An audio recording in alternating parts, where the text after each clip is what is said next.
Subscribe பட்டனை அமுக்குங்க, bell பட்டனை அமுக்குங்க. வாழ்க வளமுடன். இப்படிக்கு பாட்டி வைத்தியம். வணக்கம்ப்பா, உங்கள் பாட்டி பேசுகிறேன். இப்போ வெயில் காலம் விரட்டி வந்துக்கிட்டு இருக்குது. அதனால நான் இப்போ உங்களுக்கு வெள்ளை பூசணியில் ஜூஸ் நீங்கள் டெய்லி குடிக்கிறதுக்காக வேண்டி செஞ்சு காட்ட போகிறேன். இந்த வெள்ளை பூசணி தோல் இதெல்லாம் நீக்கக்கூடாதுப்பா, விதையும் நீக்கக்கூடாது. அப்படியே அரைச்சி நம்ம வடிகட்ட போகிறோம். வடிகட்டி உப்பும் போடக்கூடாது. கொஞ்சம் மிளகு சீரக தூள் நான் ரெடி பண்ணி வச்சுருக்கேன். அதை போட்டு நீங்கள் டெய்லி காலையில் குடிச்சிங்கன்னா இந்த வெள்ளை பூசணி குளிர்ச்சிம்பாங்க. அந்த குளிர்ச்சிக்கு சளி இனி பிடிக்காமல் இருக்கிறதுக்கு நம்ம மிளகு தூள் சேர்க்குறது. வேணா கொஞ்சம் லைட்டாக உப்பு போடுறவங்க போட்டுக்கோங்க. இந்த ப்ரெஷர்காரவங்கெல்லாம் வேண்டான்னு நினைப்பாங்க, அவங்க உப்பு போடாமல் குடிங்க. அப்படி குடித்தா ரொம்ப நல்லது. இப்போ நான் இதை நறுக்கி தோலோட விதையோடு நறுக்கி உங்களுக்கு இப்போ நான் காட்டுறேன்.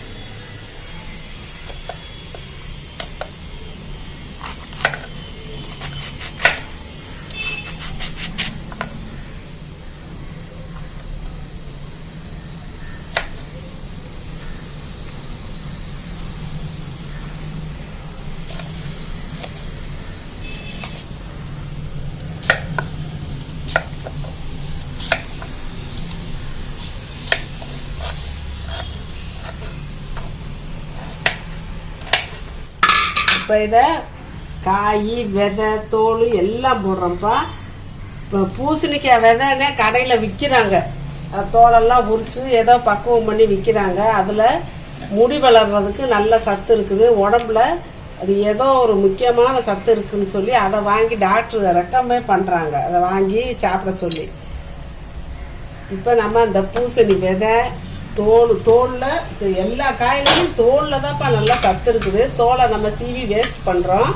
வேஸ்ட் பண்ணக்கூடாது. எல்லாத்தையுமே நம்ம போட்டுப்பேன். நான் அரைச்சி காட்டுறேன். இப்போ அரைச்சாச்சுப்பா, நல்லா வலுவலுன்னு அரைச்சாச்சு. இப்போ இதை நம்ம வடித்து காட்டுறேன்ப்பா.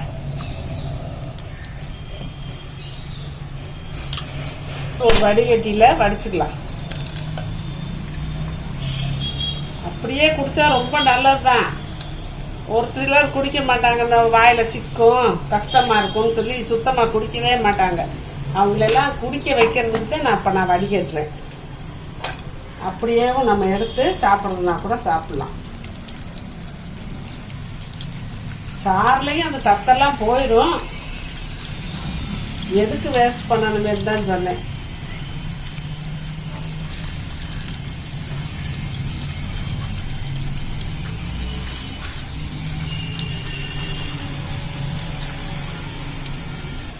இப்போ இது சக்கைப்பா.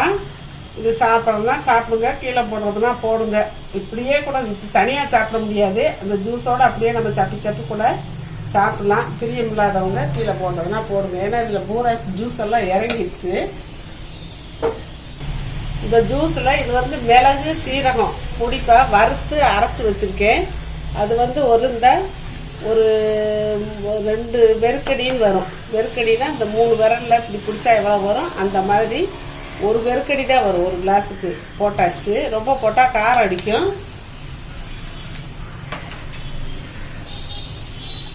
ஏன்னா இது ரொம்ப குளிர்ச்சிப்பா, சளி பிடிக்கும். அப்படிங்கிறதுனால கூட நம்ம இந்த மிளகு சீரகத்தை சேர்த்துக்கிட்டோம்னா சளி பிடிக்காது. இது இப்போ ஹை ப்ரெஷர் உள்ளவங்கெல்லாம் இதை அப்படியே குடிச்சுக்கலாம் உப்பு போடாமல். ஏன்னா அதில் அவங்களுக்கு உப்பு சேர்க்கக்கூடாது. கிட்னி பிரச்சனை உள்ளவங்களும் குடித்தா ரொம்ப நல்லது உப்பு போடாமல். மற்றபடி நார்மலாக உடம்பு சூடு தணிக்கிறவங்க செய்கிறவங்க உப்பு போட்டுக்கலாம். கொஞ்சம் மோர் கூட கலந்துக்கலாம். அது அவங்க இஷ்டம். இந்த ஜூஸில் விட்டமின் டி இருக்குது, சி இருக்குது, கால்சியம் இருக்குது, பொட்டாசியம் இருக்குது, பாஸ்பரஸ் இருக்குது, எல்லாம் இருக்குது. இந்த வெயில் காலத்துக்கு இது ரொம்ப உடம்ப குளிர்ச்சி பண்ணும். சூடை ஏற்ற விடாது. சூடு ரொம்ப அதிகமாக இருக்குது அப்படின்னு நினைக்கிறவங்கெல்லாம் இந்த மாதிரி டெய்லி காலையில் எழுந்திரிச்சு வெறும் வயிற்றுல நீங்கள் குடிச்சுக்கலாம். குடிச்சிட்டு காப்பி டீ எல்லாம் அப்புறம் 1 மணி நேரம் 2 மணி நேரம் கழிச்சு நீங்கள் குடிக்கலாம். 1 மணி நேரம் கூட கழிச்சு குடிச்சுக்கலாம். நீங்கள் காப்பி டீ குடிக்கிறதா இருந்தால் அது குடிக்காம இருந்தால் நல்லதுன்னு சொல்கிறாங்க. அப்படி குடிக்கணும்னா நீங்கள் அப்படி குடிச்சுக்கலாம்ப்பா.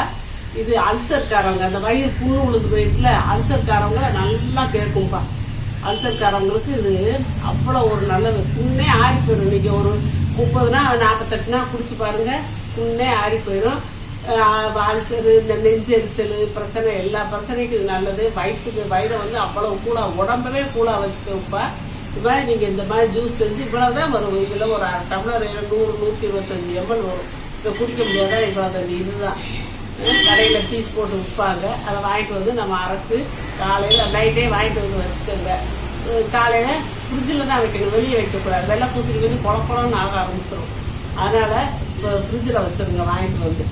உடனே நம்மளுக்கு வீட்டில் காய் இருந்தாலும் ஒரு பெரிய காய் இருந்தாலும் நம்ம ஆட்டம்னா வேஸ்ட்டாக தானே போகும். அதனால் கடையில் கொஞ்சம் கொஞ்சமாக வாங்கிக்கோங்க. அங்கங்கே பீஸ் போட்டு விற்கிறாங்க கடைகளில், மார்க்கெட்டில் விற்பாங்க. அதை வாங்கிட்டு வந்து நம்ம நறுக்கி இந்த மாதிரி செஞ்சு சாப்பிட்டுக்கலாம்.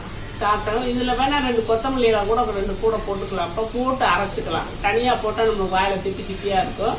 இந்த மாதிரி செஞ்சு இந்த வெயில் காலத்தை ரொம்ப ஸ்மூத்தாக நீங்கள் முடிக்கலாம்ப்பா. வாழ்க்கை வளமுடன். இப்போ நிறைய பேர்ப்பா நான் அவங்க கொஸ்டினுக்கு ஆன்சர் சொல்கிறதுலன்னு கேட்குறாங்க. சொல்லிக்கிட்டு தான் இருக்கேன். நான் அதுக்குன்னு சொல்லி பார்வையாளர்கள் கேள்வி பதில் நான் போட்டிருக்கேன். அதை பார்த்துக்கோங்கப்பா. அதை பார்த்தீங்கன்னா உங்களுக்கு தெரியும். நான் வரிசையாக கேள்வி பதில் போட்டுக்கிட்டே இருக்கேன். அதில் போட்டு பார்த்தீங்கன்னா நீங்கள் கேட்ட கேள்விக்கெல்லாம் நான் பதில் சொல்லிடுறேன்ப்பா. அதை கட்டாயம் நீங்கள் பார்த்து தெரிஞ்சுக்கோங்க. சப்ஸ்கிரைப் பட்டனை அமுக்குங்க, பெல்லு பட்டனை அமுக்குங்க. வாழ்க வளமுடன். இப்படிக்கு பாட்டி வைத்தியம்.